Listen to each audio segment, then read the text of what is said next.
Compassion क्या है, करुणा क्या है। पहली बात कि करुणा एक सामान्य भाव है।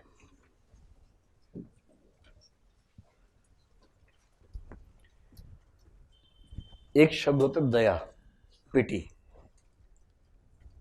दया और करुणा में मूल अंतर यह होता है कि दया जो है एक स्पेसिफिक सिचुएशन में आने वाला भाव है, विशेष भाव है। और मोटे तौर पर संबंध यह है कि करुणा का सामान्य भाव किसी विशेष स्थिति में जब व्यक्त होता है तो उसको हम दया कह देते हैं। एक सेंस में इसका संबंध यह है, ठीक है। और करुणा के लिए ऐसा कहा गया, जैसे कि महात्मा बुद्ध ने कहा कि बुद्ध ने क्या, कई लोगों ने कहा कि अगर आप सामाजिक जीवन जीते हैं तो एक ही भाव मन में होना चाहिए जो सारे भावों का मूल भाव है, वो करुण भाव है। तो बुद्ध ने इसको बहुत महत्व दिया है। आपको पता है कि बुद्ध को महावैद्य कहते हैं। बुद्ध ने कहा कि दुनिया में महासागरों में जितना जल है उससे ज्यादा तो लोगों ने आंसू बहाए हैं, और उनकी दिली तमन्ना थी कि वो उन आंसुओं को पोंछ दें। उन आंसुओं को पोंछने का उनके मन में बड़ा गहरा भाव था। तो करुणा का मतलब है सामान्यतः इस भाव में रहना कि मैं दुनिया के दुख दूर करना चाहता हूं। हाँ, बोधिसत्व भी उसी का रूप है ना। तो सामान्य भाव है। इसमें क्या क्या होता है करुणा में? पहली बात ये होती है कि दूसरों के दुख का मतलब ये नहीं कि किसी खास दूसरे का दुख। देखो, किसी खास दूसरे के दुख में दुखी होना तो बहुत सामान्य बात है। अगर आप मोहब्बत में तो भी हो जाते हैं। आपको किसी से प्रेम है और उसने आपके साथ मोटा आंसू बहा दिया एक, तो आपकी भावनाओं की दुनिया में क्या आता है? सुनामी, चक्रवात, भूकंप सब आना शुरू हो जाता है। फिर आप कहते हैं बस तू नाम बता दे एक बार, बस तू नाम बता। आज उसका नामो निशान नहीं। आप हत्या के मूड में आते हैं उस समय कि बस। पर फिर क्या करना है? एक दो और मोटे आंसू बहा के एक नाम बोल देना है किसी बेकसूर व्यक्ति का, बस शाम तक जनसंख्या कंट्रोल में आ जाएगी देश की। एक निपट गया। ये नहीं, ये तो किसी विशेष व्यक्ति का दुख हुआ ना, जो आप देख नहीं पा रहे। इसलिए नहीं देख पा रहे कि आपके हार्मोन्स बैलेंस में नहीं है। एक होता है सामान्य दुख, कि कोई भी व्यक्ति दुख में है तो मुझे दुख होता है। अगर ये भाव मन में है तो उसको बोलेंगे करुणा का भाव है। इसलिए करुणा किसी व्यक्ति विशेष के प्रति पैदा हुआ ऐसा नहीं होता, सामान्य भाव है कि मैं दुनिया में किसी का भी दुख देख नहीं पाता।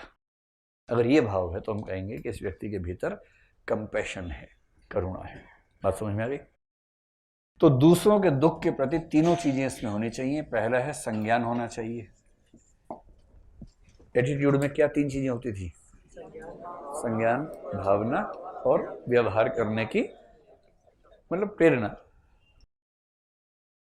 आपको दूसरों का दुख समझ में आता हो, दूसरों के दुख के प्रति आपके मन में भावनाएं आती हों, ये भावना की कैसे मैं इनका दुख दूर कर दूं, ये भावना भी आनी चाहिए। और तीसरी बात, क्रिया करने की तत्परता भी होनी चाहिए, या क्रिया की इच्छा भी होनी चाहिए। आपका मन करे कि मैं किसी तरह से हेल्प कर दूं किसी की, और ये भाव किसी स्पेसिफिक व्यक्ति के बारे में न हो, सामान्य हो, जिसको हम परोपकार का भाव कह सकते हैं। तो दूसरों के दुखों को समझने की संज्ञानात्मक क्षमता, महसूस करने की भावनात्मक क्षमता और उन दुखों को दूर करने की इच्छा, इन तीनों के समुच्चय को बोलते हैं कंपैशन या करुणा की मनःस्थिति। यहां तक स्पष्ट हो गया। अब जिस व्यक्ति में करुणा है वो व्यक्ति कई मामलों में दया के बिंदु पर पहुंचेगा। तो एक बात हो सकती है कि करुणा और दया में क्या अंतर है? करुणा और दया में क्या अंतर है? एक अंतर तो मैंने स्पष्ट आपको पहले ही कर दिया कि एक तो इनमें से सामान्य भाव है और एक विशेष भाव है। दया कैसे होती है? जैसे मान लीजिए कि आप बाइक से जा रहे हैं, रेड लाइट आ गई, बाइक रोकी आपने। अब भिखारी जो होते हैं ना, उनका भी एक पूरा मोडस ऑपरेंडाई होता है, उनको तरीका पता है बिजनेस करने का अपना। जो सचमुच बहुत वंचित है वो तो भिखारी दिल्ली में बन नहीं सकता। दिल्ली में भिखारी बनने में वैकेंसी कम है और डिमांड बहुत ज़्यादा है। हर चौराहे का रेट होता है, चौराहा बिका होता है एक बड़े भिखारी के पास, उसके गुरु के काम करते हैं वहाँ पर। अगर ये चीज़ समझनी है तो इस पर एक फिल्म आई थी, ट्रैफिक सिग्नल नहीं था, फुटपाथ था नाम, ट्रैफिक सिग्नल थी ना। इसकी क्या नाम है उस आदमी का जिसने बनाई थी पेज 3, हाँ मधुर भंडारकर, उसकी फिल्म है। उसमें भीख का जो बिजनेस है उसकी बड़ी अच्छी व्याख्या है। थोड़ी बोरिंग फिल्म है लेकिन हाँ समझने के लिए अच्छी फिल्म है। अब जो दिल्ली में सच में बहुत बुरी स्थिति में वो भिखारी बन नहीं सकता, कोई भिखारी बना हुआ है समझ ठीक ठाक स्थिति में है वो।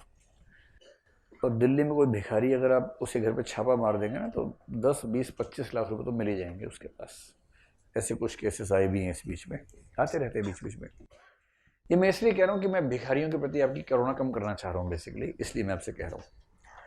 और यदि आप एक भिखारी को दया के मारे भीख देते हैं तो आप किसी न किसी छोटे बच्चे के हाथ पैर कटवाने के जिम्मेदार बन जाते हैं, इस बात को ध्यान रखिएगा।